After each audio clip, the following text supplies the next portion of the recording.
Hey everybody, this is Wes with All Trees Considered. This is a video time-lapse walkthrough on how I built sidewalls on my 4.5 by 8 foot dump trailer. Stay tuned until the end of this video. You'll see this thing in action after I dump some wood chips, as well as some bonus content for my gear cabinet that I built on the front of this to house all of my tree gear. This project requires limited experience and limited tools.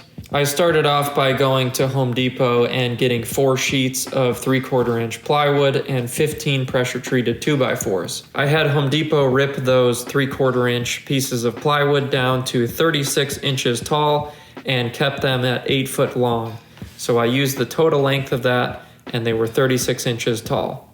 Here I cut to length to the proper height the pressure treated 2x4s, and I stuck those in the stake pockets. Most small dump trailers like this will not come with stake pockets already on them, so I did have to get those welded on. Wherever you buy it from, they might be able to weld them on for you, but if you have a friend or somebody you know that knows how to weld, you're probably going to save a lot of money going that way. All in all, I probably spent about $500, including wood materials and the stake pockets, to build these sidewalls up on this dump trailer. So once I had the 2x4s cut to the proper height and the plywood ready to set in there, it's just a matter of setting it in place and then clamping it down or just holding it somehow so that when you drill through the other side of the 2x4 and you drill through that plywood, that it's going to stay in place. So clamps are useful here, but if you did this with somebody else, they can just kind of hold it up for you as well. So you will need a drill, you will need a tape measure, but Home Depot can make the cuts for you. Pretty straightforward project. So believe in yourself. If you want to do this, you definitely can do it. I believe in you. This was a great project to do myself and came out exactly how I wanted it.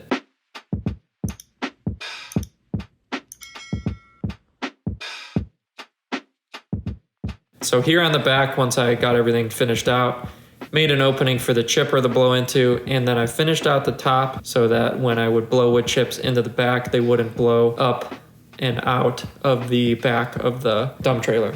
I sanded it down, but you really don't have to sand it down if you don't want to or you don't have a sander, but it will just accept your paint a little better if you sand this down and look like a better finished product. I picked up some cheap black paint from Walmart and just painted it all on there. So here you see me sanding it down. I reinforced the sides a little bit more with some more 2x4s, although that also is not necessary, but you wouldn't see a little bit of a gap there if you did put that 2x4 on the bottom. I took a roller and I just rolled all around all the big areas.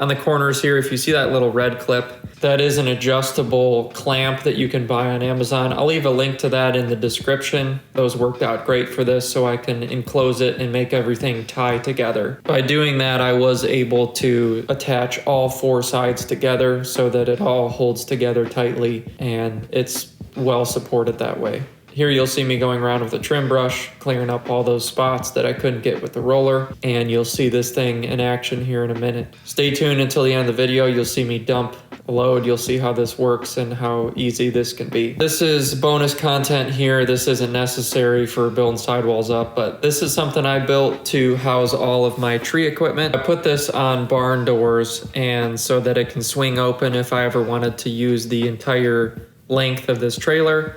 I could take all of my gear out and then swing these doors open and use the entire 8 feet. You can see that I built also a shelf on the inside of this so that I can set some of my gear on it, and I can really fit a lot in here. So you see another 2x4 on the inside lip of this dump trailer that also reinforced this even more, because most of the weight of the sidewalls is just sitting on the lip, and then it's prevented from swinging back and forth by the 2x4s in the stake pockets. So here I get this finished out, and then I'll show you all my gear.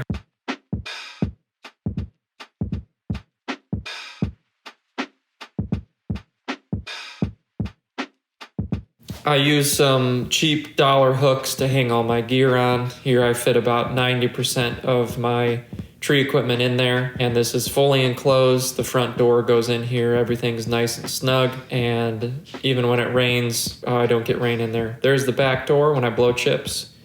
and I kind of trimmed it out so I don't get a bunch of wood chips in on my gear. Here's it in action, works great. Again, for this project, limited experience, limited tools, and if you need any help along the way, leave a comment down below. I'll get back to you right away, and good luck to you. Make sure you're subscribed to the channel, and thanks for watching. I will catch you guys in the next video.